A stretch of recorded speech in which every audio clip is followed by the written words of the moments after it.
साहेब आज कागलमध्ये तुम्ही जाता बैठकीसाठी समरजितसिंह भाटग्यांची घोषणा होईल काय सांगा? सकाळी समरजित घाटगेंचा मला मेसेज आला होता आणि त्याप्रमाणे उद्या यावं अशी त्यांची ही सूचना होती. उद्या महाराष्ट्र बंद असल्यामुळं मी त्यांना आजच विमानतळावर उतरतोय, इथूनच येईन असं सुचवलं आहे. आता जाणार आहे मी. खरं तर हे भाजपला मोठा धक्का म्हणावा लागेल पश्चिम महाराष्ट्राला. आणि काही नेते तुमच्या संपर्कात आहेत त्या पश्चिम महाराष्ट्रात येत्या काळामध्ये काही घडामोडी होऊ शकत आहेत काय? तसं कोणी फारसं संपर्कात नाही आहे. संपर्क झाल्यावर असंच तुम्हाला कळत जाईल. आज मी फार मोठ्या वल्गेनं करणं काही योग्य नाही. के.पी. पाटलांची भेट होती असं काल. के.पी. उत्सुक आहेत तुम्हाला? त्यांची 1, 2, 3ला माझी भेट यापूर्वी झालेली आहे. साहेब एकूणच महाविकास आघाडीच्या मुख्यमंत्र्यांच्या चेहऱ्यासंदर्भात जी चर्चा चालू आहे, उद्धव ठाकरेंचं म्हणणं आहे की जाहीर करावं, काय एकूण राष्ट्रवादी असं आहे की निवडणुका अजून बरंच लांब आहेत. कशाचीच घाई करायची गरज नाही. आणि शेवटी आम्ही महाविकास आघाडीचे सगळे घटक पक्ष जास्तीत जास्त संख्या कशी आमची निवडून येईल याकडे लक्ष केंद्रित करतो. त्यामुळं बाकीच्या सगळ्या गोष्टी ह्या वरिष्ठ पातळीवर ठरतील.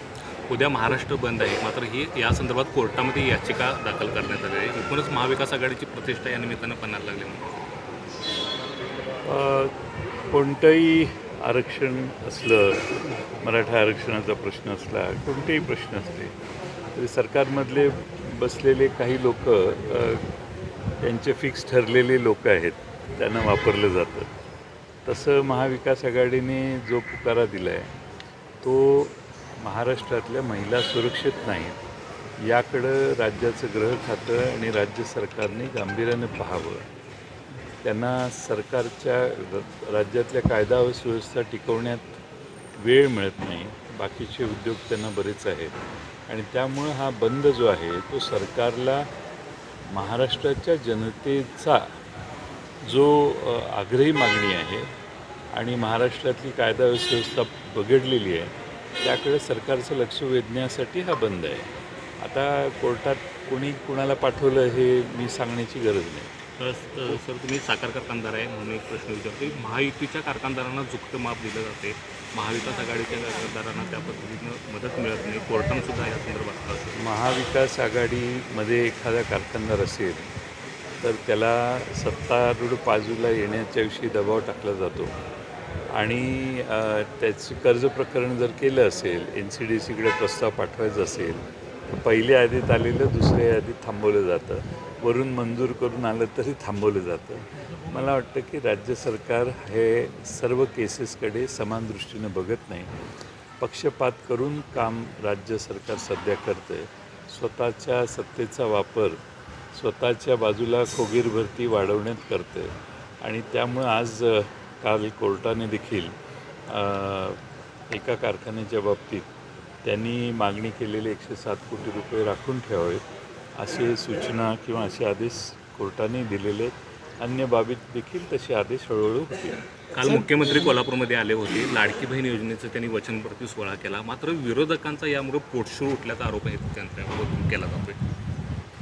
आम्हाला पोटशूळ उठण्याचं काहीच कारण नाही. तुम्ही सरकारी तिजोरीतून पैसे वाटताय, पैसे वाटून सरकारी तिजोरीतूनच इव्हेंट करताय. तुम्हाला तुमचा आत्मविश्वास नाही आहे. आता महाराष्ट्रात महिला सुरक्षित नाही, त्यामुळं महिला, लहान बालकं, लहान मुलं, आया बहिणी सगळ्या रस्त्यावर यायला लागल्यात आणि सरकारला सांगतात की आम्हाला सुरक्षितता जास्त महत्त्वाची आहे आणि सुरक्षितता नसेल तर बाकी कुठलीही मदत उपयोगाची नाही. हे राज्यातल्या महिला सांगतात.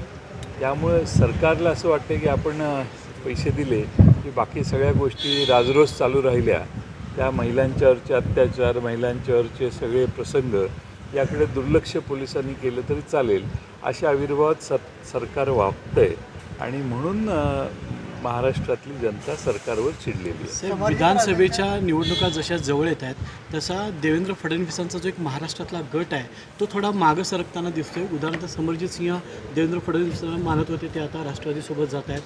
करवीरमध्ये ही परिस्थिती आहे, पश्चिम महाराष्ट्रात विविध जिल्ह्यांमध्ये ही परिस्थिती आहे. तर महायुतीमध्ये खरंच देवेंद्र फडणवीसांची पिछेहाट होते असं वाटतं का? त्यांना तिकीट दिली जात नाही आहेत. खिंडार पडायला सुरुवात झाली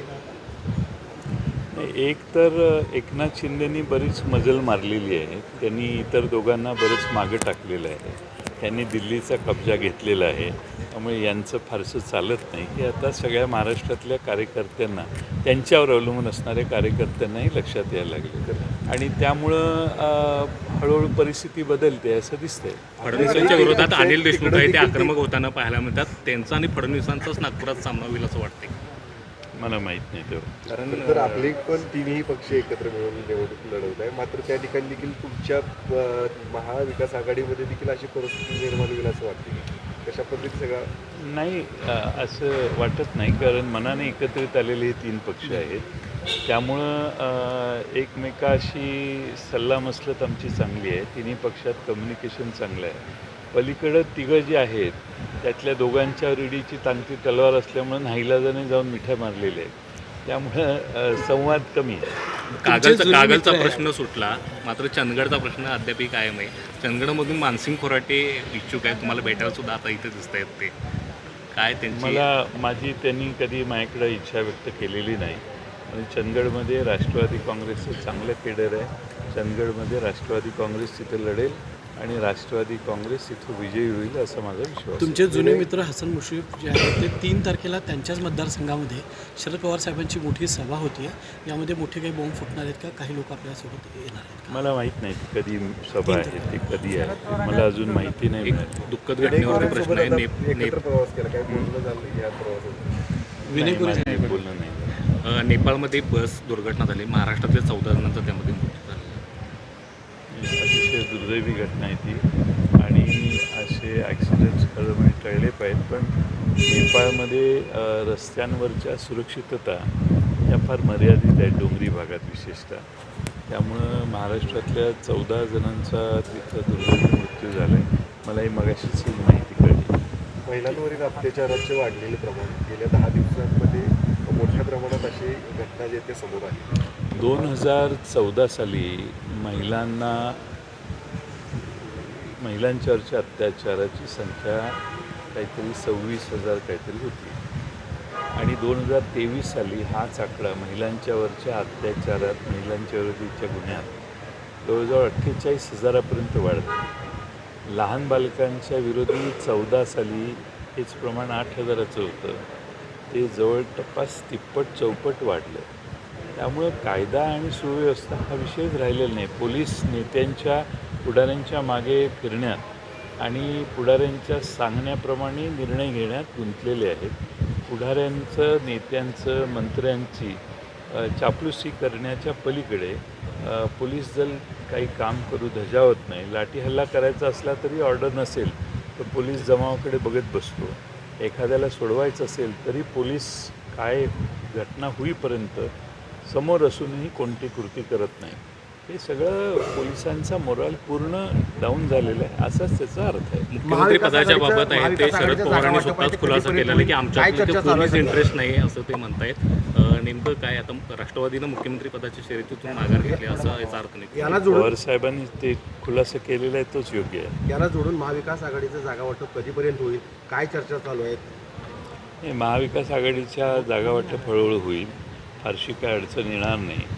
तिन्ही पक्षाला आणि आमचे इतर मित्रपक्ष, समाजवादी पक्ष, शेतकरी कामगार पक्ष, 2 कम्युनिस्ट पक्ष यांना वेळोवेळी त्याच्याशी संपर्क साधून, संवाद साधून आमचं काही दिवसात जागा वाटप पूर्ण होईल.